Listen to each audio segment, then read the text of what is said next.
ভাইরা বন্ধুরা, জাকারিয়া আলাইহিস সালামের জমানার ঘটনা এরকম একটা ঘটছে হযরত ইয়াহিয়া আলাইহিস সালামের সাথে। এই বাদশা, দামেস্কের বাদশা, সে তার ছেলেকে সুন্দরী মেয়ে বিয়ে করাইছে। কোন রাওয়ায়াতে আসছে তারই ভাতিজি, খুব সুন্দরী, সম্পর্ক ভালো ছিল, মহব্বতও ভালো ছিল রাজার পুলার সাথে। এরপরে তালাক দিয়ে দিছে। এখন তালাক দেওয়ার পরে, ওই যে বললাম, তালাক দেওয়ার আগে হয় এক পাগল, আর তালাক দিয়া হয় আরেক পাগল। এখন পাগল হয়ে গেছে আবার আনার জন্য, ফিরে আনার জন্য। হযরত ইয়াহিয়া আলাইহিস সালামের কাছে গেছে, একটু আমাদেরকে অনুমতি দেন, আমি আমার স্ত্রীটাকে আবার আনতে চাই। ইয়াহিয়া আলাইহিস সালাম তখন বলতেছেন, অসম্ভব, এটা শরীয়তে কোনো এর বৈধতা নাই। আনতে যদি হয় তাহলে হিল্লা করা লাগবে, অন্যত্র তার বিয়ে হবে, তারপরে তারে আনতে হবে। ভাইরা বন্ধুরা, এই বইলা তিনি যখন নিষেধ করে দিলেন অসম্ভব হবে না, এই কথাটা বাদশাহ এবং বাদশার ছেলে এবং পুত্রবধূ সবার গায়ে লাগলো, মেনে নিতে পারলো না। ওই তো বাদশাহ সিদ্ধান্ত নিল ওনাকে হত্যা করার। ভাইরা বন্ধুরা, হত্যা করার জন্য সিদ্ধান্ত নিয়ে নিল। এমনকি ওই সুন্দরী মেয়ে, তার মা পর্যন্ত পারিবারিকভাবে সবাই একমতে পৌঁছে গেল ইয়াহিয়ার কল্যাণ চাই, তারা হত্যা করা চাই।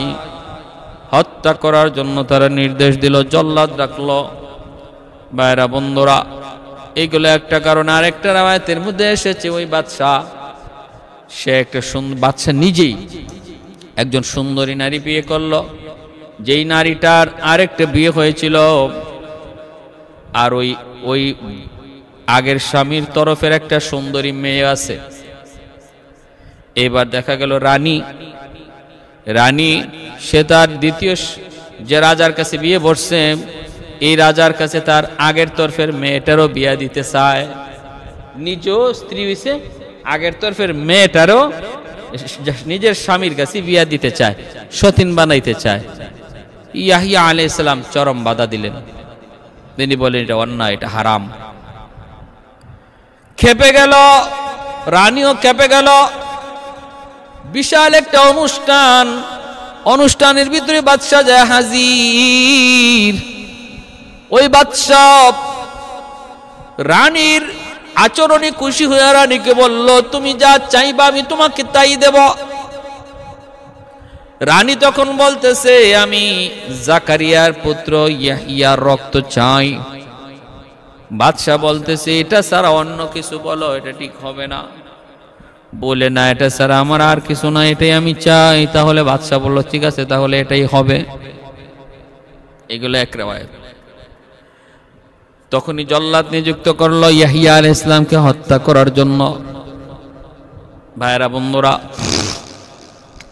আর একটা রাওয়ায়াত হলো, ইয়াহিয়া আলাইহিস সালাম খুব সুন্দর, বাদশার বউ রানী নিজেই ইয়াহিয়া আলাইহিস সালামের প্রেমে পড়ে গেল। ইয়াহিয়া আলাইহিস সালামের প্রেমে পড়ে গেল, কুপ্রস্তাব দিল। ইয়াহিয়া আলাইহিস সালাম তিনি নাকচ করে দিলেন। আল্লাহ পাক এতটাই পবিত্র একজন নবী, তাকে বানাইলেন, কোন নারীর প্রতি তার কোনো আকর্ষণই ছিল না। কুপ্রস্তাব দিল। রানী চরিত্রহীনা ছিল, কিন্তু আল্লাহর পয়গম্বর তিনি তো তার সাথে বিন্দু পরিমাণ কোন অন্যায় কাজে যাইতে রাজি না। কারণ সমস্ত নবীদেরকে আল্লাহ কুদরতি হাতে হেফাজত করেছে। ইউসুফ আলাইহিস সালামকে আল্লাহ পাক হেফাজত করেছে জুলাইখার হাত থেকে। কেমনে কয়? কুদরতি হাতে। ইউসুফ আলাইহিস সালাম দৌড় দিলেন, দরজার কিনারায় পৌঁছার আগে আল্লাহ দরজা খুলে দিলেন, কারণ তার অন্তরে ইয়াকিন ছিল আমার আল্লাহ সব পারে, আল্লাহ দরজা খুলে দিবে। আল্লাহ কয়, বান্দা, আনা ইনদা বি আবদি জন্নি, আনা ইনদা জন্নি আবদি বি। আমার বান্দা আমার সাথে যেই পরিমাণ ধারণা রাখে, যেমন ধারণা রাখে, আমি তার সাথে এমন আচরণ করি। টাস টাস করে দরজা খুলে গেল, 7টা গেট খুলে গেল। ইউসুফ আলাইহিস সালাম বের হয়ে আসলেন। আল্লাহ পাক নবীদেরকে এরকম ভাবে কুদরতি ভাবে হেফাজত করেন। ইয়াহইয়া আলাইহিস সালামকে আল্লাহ পাক চরিত্রহীনা দুশ্চরিত্রা নারীর হাত থেকে আল্লাহ হেফাজত করলেন, কিন্তু এই নারী এসে তো খেপে গেল, ভিতরে ভিতরে অনেক খেপা। ওই অনুষ্ঠানের ভিতরে বাদশা যখন বলল, রানী তুমি কি চাও? সে বলে, জাকারিয়ার পুত্র ইয়াহইয়ার মাথা চাই। কয় এটা স্যার আর কিছু বলো? কয় না আর কিছু না, এটাই চাই। কয় তাহলে ঠিক আছে, জল্লাদ পাঠিয়ে দিল। ভাইরা বন্ধুরা, হযরত ইয়াহইয়া আলাইহিস সালাম তিনি মিম্বরে সিজদারত ছিলেন, জাকারিয়া আলাইহিস সালাম পাশে তিনি নামাজ পড়তেছিলেন। ওই অবস্থায় জাকারিয়া আলাইহিস সালাম নামাজরত আর ইয়াহইয়া আলাইহিস সালাম সিজদারত। জল্লাদ আইসাই ঠান্ডা মাথায় সিজদারত অবস্থায় ইয়াহইয়া আলাইহিস সালামের কল্লাটা কাটল, কল্লা আলাদা করে ফেলল। হযরত ইয়াহইয়া আলাইহিস সালাম শহীদ হয়ে গেলেন। জাকারিয়া আলাইহিস সালাম তিনি নামাজরতই ছিলেন। ছেলের শহীদ হওয়ার দৃশ্য দেখার পরও নামাজ ভাঙেন না, কারণ অন্তরে মহব্বত হলো আল্লাহ পাকের। ওয়াল্লাযীনা আমানু আশাদ্দু হুব্বান লিল্লাহ, আল্লাহ পাক বলেন যারা ঈমানওয়ালা তারা আমি আল্লাহকে বেশি ভালোবাসে, মহব্বত করে। ভালোবাসা যদি মোকাবেলায় দাঁড়ায়, সন্তানের ভালোবাসা বাদ দিয়ে আল্লাহর ভালোবাসাকে গ্রহণ করে, স্ত্রীর ভালোবাসা যদি আল্লাহর মোকাবেলায় দাঁড়ায়, আল্লাহকে আগে ভালোবাসে, এমনি ভাবে দুনিয়ার ভালোবাসা যদি আল্লাহর মোকাবেলায় দাঁড়ায়, আল্লাহর ভালোবাসাকে প্রাধান্য দেয়, এটা ইমানদারের লক্ষণ। আল্লাহ বলেন এটা খাঁটি ঈমান ওয়ালাদের আলামত, তারা আল্লাহকে বেশি ভালোবাসে। জাকারিয়া আলাইহিস সালাম সিজদারত, তিনি নামাজে আল্লাহর সাথে কথা বলেন, কারণ as-সালাতু মিরাজুল মুমিনিন, নামাজ হলো মুমিনের জন্য মেরাজ। নামাজ হলো মুমিনের, নামাজের সাথে আল্লাহ পাকের একটা মহব্বত, আল্লাহ পাকের ভালোবাসা, আল্লাহ পাকের ভালোবাসা। ভাইরা বন্ধুরা, ওই নামাজের ভিতরে তিনি আজ পাইলেন, কিন্তু নামাজ ভাঙলেন না। মেরাজের রজনীতে আমার নবী যখন জাকারিয়া আলাইহিস সালামের সাথে আকাশে দেখা হয় এবং হত্যার বিবরণ নিজে শুনেন, নবী বলেছিলেন আল্লাহ আপনাকে কত বড় ধৈর্য দিয়েছেন। একজন বাবা সন্তানের হত্যার দৃশ্য দেখার পরও কেমন করে স্বাভাবিক থাকে। আল্লাহর ভালোবাসা যার অন্তরে এত বেশি, এত বেশি ভালোবাসা, বিধায় এটা সম্ভব হয়েছে, নতুবা সম্ভব নয়। ভাইরা বন্ধুরা, তবে মনে রাখবেন যার অন্তরে যারে আল্লাহ যত বেশি ভালো পায়, তার দ্বারা ভুল কম হলেও সেটা বড় হয়ে যায়। হাসানাতুল আবরার সাইয়্যাতুল মুকাররাবিন, একজন আম মানুষ যা করে, একজন আলেম যদি তা করে, আমকে আল্লাহ ধরে না, কিন্তু আলেমকে আল্লাহ ধরে ফেলবে। একজন সাধারণ আলেম যা করলো, একজন বুজুর্গ আল্লাহওয়ালাও তা করলো, সাধারণ আলেমকে আল্লাহ পাকড়াও করবে না, কিন্তু বুজুর্গকে আল্লাহ পাকড়াও করে ফেলবে। একজন ওলি আল্লাহ যা করে তারে আল্লাহ ধরবে না, কিন্তু এই দুষ্টাই যদি একজন নবী করে, আল্লাহ তারে পাকড়াও করে ফেলবে। কারণ যে আল্লাহর যত কাছে তার অপরাধ তত বড়, তার অপরাধ তত বড়। যে আল্লাহর যত কাছে তার অপরাধ ছোট হলো তত বড়। হাসানাতুল আবরার সাইয়্যাতুল মুকাররাবিন, ইয়াকুব আলাইহিস সালাম তাহাজ্জুদের নামাজে রত, ইউসুফ আলাইহিস সালাম খাটের উপরে তিনি ঘুমাইতেছেন, মা নাই, মারা গেছেন, ঘুমন্ত সন্তান কান্না করছে, সাজদার জায়গা থেকে চোখটা একটু সরে গেছে সন্তানের দিকে, এতে করে আল্লাহ পাক নারাজ হয়ে গেছেন। আল্লাহ বলে ইয়াকুব সন্তানের মহব্বত বুঝি আমি আল্লাহর চেয়ে বেশি বড় হয়ে গেল, আমার সাথে কথা বলতেছো, আমার দিকে তাকায় রইছো, সন্তানের কান্নার আওয়াজ শুনে তোমার চোখটা সন্তানের দিকে চলে গেল, আমার দিক থেকে মনোযোগ সরে গেল। আমি আল্লাহ সেটা বরদাস্ত করতে পারলাম না। ঠিক আছে না, এই সন্তানকে আমি তোমার পাশে রাখবো না, এই সন্তান তোমার চোখের সামনে রাখবো না।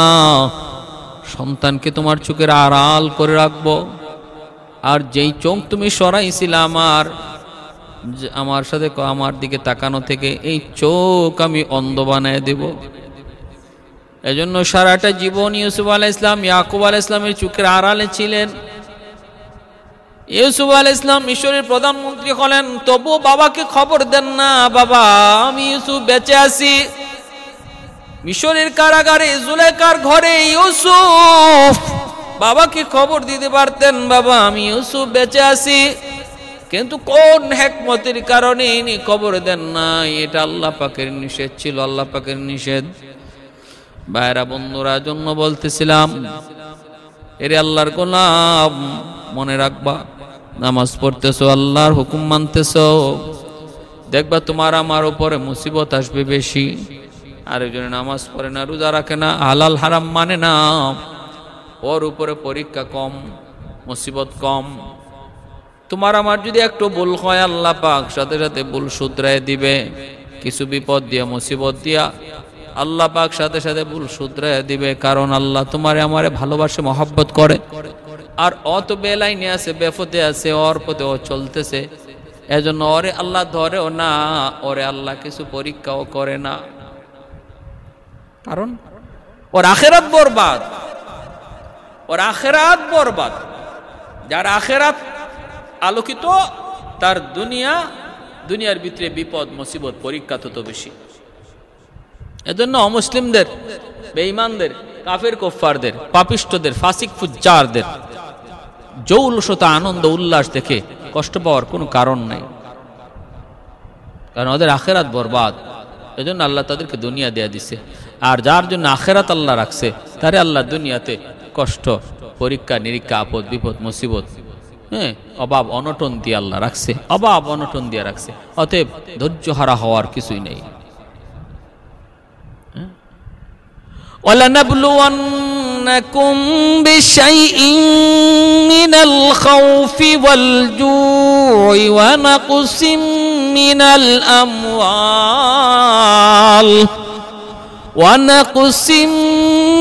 مِّنَ الْأَمْوَالِ وَالْأَنفُسِ وَالثَّمَرَاتِ وَبَشِّرِ الصَّابِرِينَ।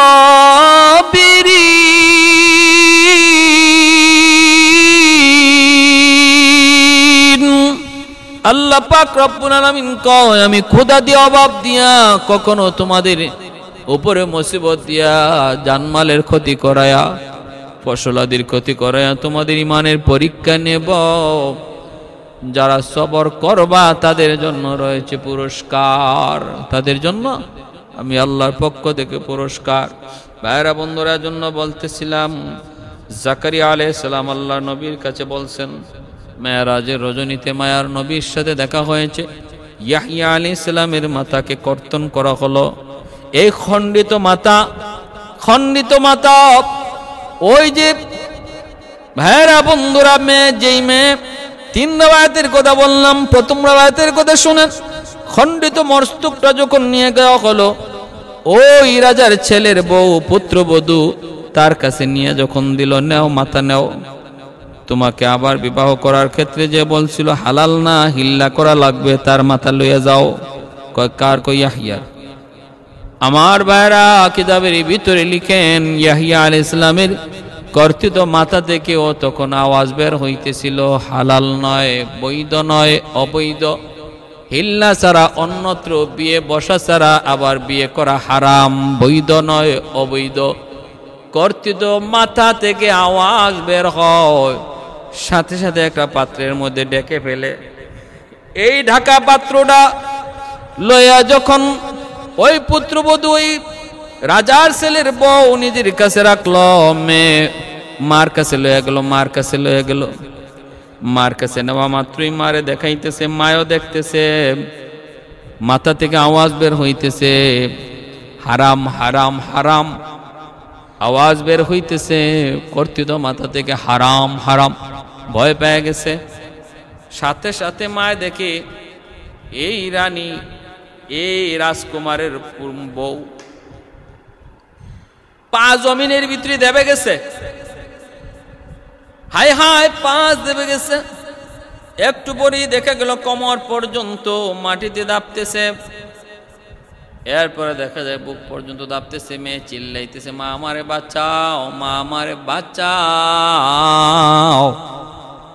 কিন্তু বাঁচানোর কোনো সুযোগ নাই। আল্লাহ ধরে না, ধরে না, আল্লাহ ধরলে ছাড়ে না, আল্লাহ ছাড় দেয়, ছেড়ে দেয় না। ইন্না বাতুশা রাব্বিকা লাশাদীদ। আল্লাহ পাকের ধরা বড় শক্ত ধরা, কঠিন ধরা। এজন্য আল্লাহ ধরছে, জমিন ধরে ফেলছে। বুক পর্যন্ত যখন দেবে যায়, মা চিল্লাইতেছে, মেয়েও চিল্লাইতেছে। এরপরে মা কইতেছে, রে জল্লাদ, তাড়াতাড়ি করে আমার মেয়েটা জমিনে দেবে যাইতেছে, কিছুই তো আর পাইবো না, অন্তত তার মাথাটা রেখে দে। জল্লাদ এক কুবে মাথাটা আলগা করে মাথাটা রেখে দিল। দেখো মাটির ভিতরে নাপতে শুরু করলো। চার কল্লা এনেছে, যেই নবীর কল্লা এনেছে আল্লাহ পাক রব্বুল আলামিনের বদলা দুনিয়াতে তার কল্লাও একই জায়গায় রেখে দিয়েছে। ইয়াহইয়া আলাইহিস সালাম যেই জায়গায় ওনার মাথাটাকে রাখা হলো, দাফন করা হলো, ওই মাটি থেকে উপর দিকে রক্ত উঠতো, রক্ত প্রবাহিত হইত। বখতে নসর বাদশাহ ঈসা যখন ৭৫,০০০ ইহুদিকে জবাই করলো, ওই রক্ত প্রবাহিত হওয়া বন্ধ হলো। যে ইহুদিরা নবীদের সাথে এত খারাপ আচরণ করেছে, এত খারাপ আচরণ করেছে, জাকারিয়া আলাইহিস সালামের ব্যাপারেও এমন ঘটনা, ওনাকেও হত্যা করেছে বনি ইসরাইলের ইহুদিরা। বনি ইসরাইলের নবী অনুসারী যারা, তারা তো ছিল ভালো, কিন্তু এদের ভিতরে যারা মুনাফিক ছিল, এরা ছিল ইহুদি। ভাইরা বন্ধুরা, ৭৫,০০০ ইহুদিকে হত্যা করলো বখতে নসর। আল্লাহ পাক রব্বুল আলামিন প্রতিশোধ নেওয়াইলেন, নবী হত্যার প্রতিশোধ নেওয়াইলেন। রক্ত প্রবাহিত হওয়া বন্ধ হলো, রক্ত প্রবাহিত হওয়া বন্ধ হলো। এ ভাই, এজন্য বলতেছিলাম হযরত ইয়াহইয়া আলাইহিস সালামের শাহাদাতটা এইভাবে হয়েছে। আল্লাহ পাক রব্বুল আলামিন বদলাও নিছে। আল্লাহ পাক কি করছে? উপযুক্ত বদলাও নিছে। হযরত ইয়াহইয়া আলাইহিস সালামের হত্যা এইভাবে করলো বনি ইসরাইলীরা, কিন্তু বদলা আল্লাহ নিলেন না, আল্লাহ যথাযথ বদলা নিলেন। এজন্যই ঈমানদার মুমিনদের সাথে যারাই যখন যে যুগে অন্যায় আচরণ করবে, আল্লাহ পাক এটা ধরবেন, আজ নয় কাল। জালেম দিয়া জালেমকে আল্লাহ শায়েস্তা করবেন। যারা মজলুমের উপরে জুলুম করেছে, ওই জালেম আজ নয় কাল আরেক জালেম দ্বারা আক্রান্ত হবে। বনি ইসরাইলের ইহুদিরা বড় জালেম ছিল, বহু নবী পয়গম্বরগণকে তারা শহীদ করেছে। ইয়া হাসরাতান আলাল ইবাদ মা ইয়াতিহিম মির রাসূলিন ইল্লা কানু বিহি ইস্তাহজিউন। আল্লাহ পাক আফসোস করে বলেন, হায় আফসোস, আমার গোলামদের প্রতি আমি আল্লাহর বড় আফসোস। এরা আমার এমন কোন নবী নাই যে নবীর উপর সাথে ওরা ঠাট্টা করে নাই, মস্কারি করে নাই, জুলুম করে নাই। আমার এমন কোন নবী নাই যে নবীর উপরে আমার বান্দারা, আমার গোলামেরা তারা কোনো নির্যাতন করে নাই।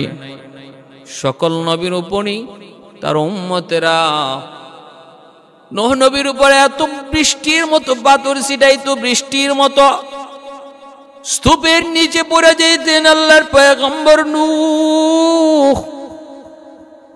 সন্ধ্যার সময় জান্নাতি মলম লয়া জিব্রাইল আমিন হাজির হইতেন। স্তূপের নিচ থেকে পয়গম্বর নূহ আলাইহিস সালামকে তুলতেন, জান্নাতি মলম তিনি লাগাইতেন। এই জান্নাতি মলম লাগায় কিছুটা সুস্থ করতেন। সুস্থ হওয়ার পরে নূহ নবী জিজ্ঞেস করতেন, নবী গো, আগামীকাল কি কাজ? বলতেন ভাই জিব্রাইল আগামীকাল কি কাজ? জিব্রাইল আমিন কয় নবী গো আজকে যেই কাজ আগামীকালও সেই কাজ। দ্বিতীয় দিনও দাওয়াত দিতেন, আবার বৃষ্টির মতো পাথর ওই স্তূপ থেকে আল্লাহ জিব্রাইলকে পাঠায় তুলতেন, ওখান থেকে বের করিতেন, জান্নাতি মলম লাগাইতেন, শরীরটা সুস্থ হইত, প্রচন্ড ব্যথা। ভাই জিব্রাইল আগামীকাল কি কাম? বলে আজ যেই কাম আগামীকালও সেই কাম। এত নির্যাতন, এত নিপীড়ন আমার নবী, রহমতের নবী, সাইয়্যিদুল মুরসালিন নবী মুহাম্মদুর রাসূলুল্লাহর সাথেও তার উম্মতরা কম নির্যাতন করে নাই। আপনজন, প্রিয়জন, আপন চাচারা পর্যন্ত নবীকে জন্মভূমিতে থাকতে দেয় নাই। বাধ্য হয়ে আমার নবী মদিনায় হিজরত করতে হলো। এই কথারে আল্লাহ পাক আফসোস করে সূরা ইয়াসিনের মধ্যে বলছেন, ইয়া হাসরাতান আলাল ইবাদ মা ইয়াতিহিম মির রাসূলিন ইল্লা কানু বিহি ইস্তাহজিউন। আমার ভাইরা, বন্ধুরা, এজন্য বলতেছি